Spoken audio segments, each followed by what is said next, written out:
CI Mallayya తనను బట్టలిప్పి కొట్టాడని అలాగే 2 లక్షలు ఇవ్వాలని ఇబ్బంది పెడుతున్నాడని బాధితుడు గోలను రవి వాపోయాడు. వరంగల్ కాశీబుగ్గకు చెందిన గోలను రవి అనే వ్యక్తి చింతల్లో 237 గజాల భూమిని కొనుగోలు చేశాడని, ఆ తర్వాత భూమి అమ్మిన వ్యక్తి సిఐ మల్లయ్యతో చేతులు కలిపి తనను ఇబ్బంది పెడుతున్నాడని గోలను రవి ఆవేదన వ్యక్తం చేశాడు. తనకు న్యాయం చేయకపోతే తను తన పిల్లలు ఆత్మహత్య చేసుకుంటామని గోలను రవి వాపోయాడు. 237 గజాలు కొనుక్కొని రిజిస్ట్రేషన్ చేసుకున్నా. కొనుక్కున్నాక ఇల్లు కట్టి ఇంటి నెంబర్ వచ్చింది, నాకు అన్నీ వచ్చినాయి. తర్వాత వేరే ఆయన వ్యక్తి వచ్చి నా ల్యాండ్ అనే వస్తే ఆయనతో మాట్లాడినా ఏదంటే కూర్చొని మాట్లాడుకోవాలి మీరు అంటే. ఈ Mallaiah mills colony CI Mallaiah నన్ను బట్టలిప్పి ముద్దుకేసి బాగా ఆయన ఇదిపరంగా బాగా కొట్టినాను, చిత్రహింసలు పెడుతున్నాడు. రోజు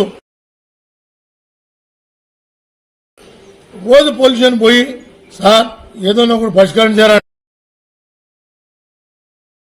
బొట్టు పెట్టుకొని ఇవే 2 లక్షలు ఇస్తావా అయ్యవా, లేకపోతే నేను వదిలిపెట్టేది లేదని చెప్పి నన్ను రోజు టార్చర్ పెడతాను. సార్ సిపి గారు, అయ్యా మీరు మా న్యాయం చేయాలి.